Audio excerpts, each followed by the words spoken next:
Radio Nour Info, Maël Manomba. Assalamu alaikum auditeurs de Radio Nour, merci de votre fidélité à nos programmes et voici votre journal. En titre, le Conseil des ministres s'est tenu le jeudi 20 septembre dernier dans la salle habituelle du Palais Rénovation du bord de mer et comme de tradition, c'est le chef de l'État, son Excellence Ali Bongo Ondimba, qui a présidé les travaux.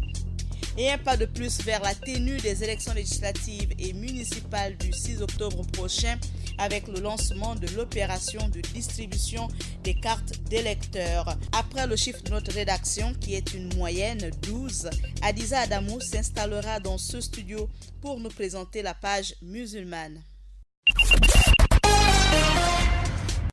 Le Conseil des ministres s'est tenu le jeudi 20 septembre dernier dans la salle habituelle du Palais Rénovation du bord de mer et comme de tradition, c'est le chef de l'État, son Excellence Ali Bongo Ondimba, qui a dirigé les travaux.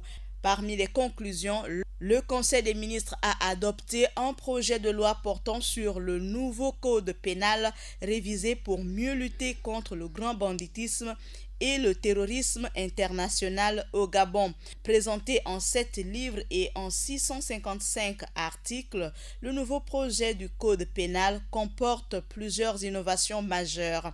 La protection des intérêts fondamentaux de la nation, de l'État et de la paix publique des personnes et des biens, mais également et surtout la prise en compte des nouvelles formes de criminalité telles que le terrorisme, la piraterie maritime, la cybercriminalité, ainsi que la lutte contre le grand trafic d'ivoire, de produits pharmaceutiques, des stupéfiants, des matières premières stratégiques et la protection de l'environnement.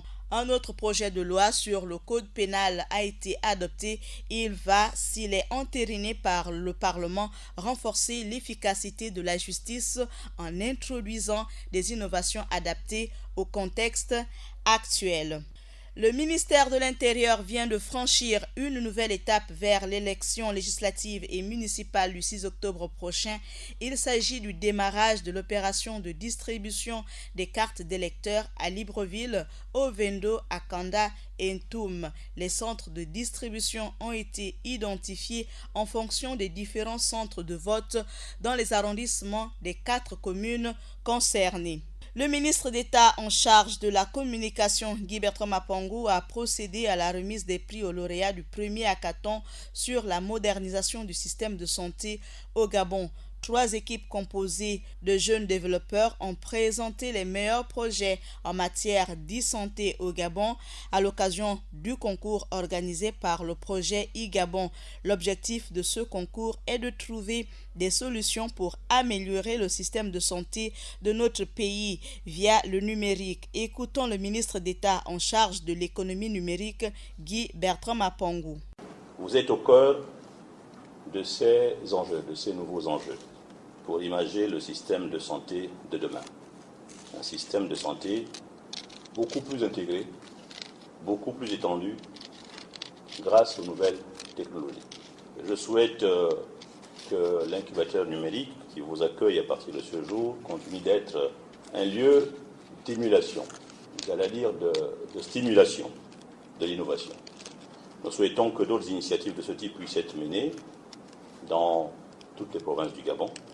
Et le ministère, en partenariat avec le secteur privé, est déterminé à créer dans ces lieux d'incubation les conditions d'une économie numérique toujours plus porteuse de croissance inclusive et d'emploi. La culture s'invite dans cette compétition et ça donne Douk Obieri, l'union de 2 langues locales du Gabon, l'Ipunu et l'Ombama. Il a été primé. La lauréate Fatih Bissa Aoré nous parle des efforts réalisés pour l'obtention de ce prix. Ce prix a été remporté par beaucoup d'efforts psychologiques, beaucoup d'efforts au niveau des conseils que nous avons reçus. Déjà, nous avons développé une idée qui est une réalité du Gabon. Donc, nous apportons une solution à tous les Gabonais pour qu'aujourd'hui, le domaine de la santé évolue. Delia Babika, lauréate du projet Douk Obieri, nous présente les fonctionnalités de cette innovation. Avec Douk Obieri, on a la possibilité d'avoir tous nos médicaments dont plusieurs pharmacies. On a la possibilité de savoir exactement quelles sont les pharmacies qui sont à proximité du lieu où nous sommes. C'est ça l'innovation exactement du copier. Et voici le chiffre de notre rédaction. 12. C'est la moyenne qu'il faut désormais aux bacheliers et c'est l'un des critères pour l'obtention d'une bourse d'études au Gabon, selon le directeur général de l'Agence nationale des bourses du Gabon, l'ANBJ, Emmanuel Baer. En plus de la dite moyenne, le candidat doit avoir un âge inférieur ou égal à 22 ans. Malgré la moyenne exigée, le nouveau bachelier n'ayant pas l'âge requis n'a pas droit à la bourse. Nous invitons Adiza Adamou nous présenter la page musulmane. Assalamu alaikum Adiza. Wa alaykoum salam Maël. Dans la page musulmane du jour, on parle au Gabon du lycée privé islamique de Port-Gentil. On parle également du président nigérien candidat à sa propre succession. Et enfin, on parle de l'explosion du tourisme halal grâce à la jeunesse musulmane. On ouvre cette page musulmane au Gabon avec le lycée privé islamique de Port-Gentil. Ouermi Oumou nous dit tout dans ce compte-rendu. À quelques jours de la rentrée des classes prévue pour le 1er octobre prochain, les représentants du Conseil supérieur des affaires islamiques du Gabon à Port-Gentil sont allés s'imprégner de l'état d'avancement des travaux du lycée islamique de cette ville. Des travaux qui avancent à un rythme plus qu'épatant, conscient des délais de livraison du chantier, devant accueillir les élèves de cette rentrée académique 2018-2019 sous la supervision pointueuse du directeur d'académie provinciale.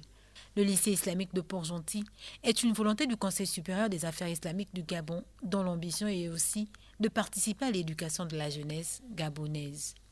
Initié en septembre 2017 sous l'impulsion du Conseil supérieur des affaires islamiques du Gabon, le lycée islamique de Port-Gentil, à l'image du lycée Mohamed Arissani de Libreville et du projet de construction du lycée islamique de Mouila, prend petit à petit forme.